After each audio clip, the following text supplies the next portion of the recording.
Oy, oy, oy, oy! Bagong araw, bagong gala na naman guys!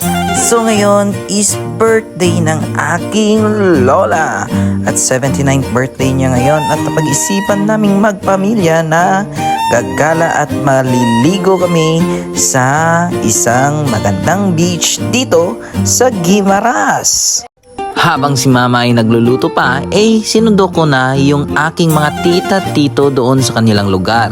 At may dala silang lechon. Ayan, kakain na naman tayo ng isang malutong na lechon.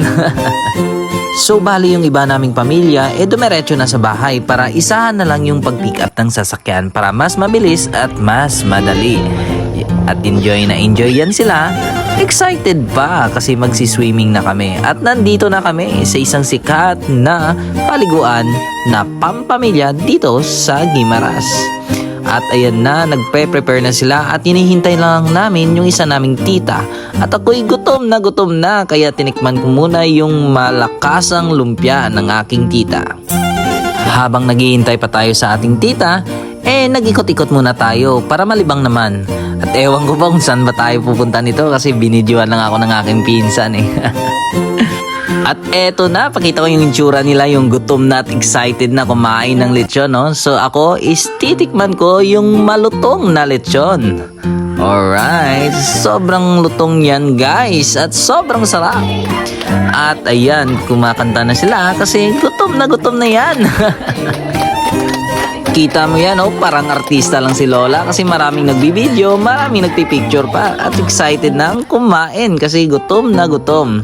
At ayan na, hinihiwa na yung lechon at marami kami, kaya marami din yung handa, diba? Sarap niyan! Pagkatapos namin kumain, eto na, nag-prepare na sila ng isang bouquet para kay Lola. Ito yung money bouquet nila, no? Napag-isipan nilang bigyan nila si Lola kasi nakarang taon, ibinigyan din nila. At ayan, excited na excited sila. Si Lola parang wala lang Pero parang alam niya din na bibigyan siya Alam niyo ba anong sunod na ginawa niya? Syempre, tiningnan niya kung tunay ba yung pera na to. At binilang niya pa, no, kung magkano yung pera na nakuha niya. At sobrang saya talaga ni Lola kasi nakatanggap naman siya ulit ng pera kasi nakarang taon ibinigyan din siya ng pera. Kaso hindi pa yun uso yung video-video. At ayan, paikot-ikot na tayo dito sa lugar na to. Kita mo yan? Palakad-lakad na naman tayo. Ewan ko pa kung saan talaga ako pupunta nito. At dito na naman tayo sa beach. Kaso walang chicks dito Hanap pa naman sana ako. Wala tayong may makuha dito. At ayan, tapos na at pauwi na din kami. At syempre, napag-isipan kong dito na ako sasampa sa ibabaw ng jeep. Syempre, basa ako tapos sila tuyo. At medyo malapit lang naman yung lugar namin papunta sa beach na doon. Around 21 kilometers lang. At dito, nasayang na naman yung inyong 3 minutong video ko. Ayan na, follow!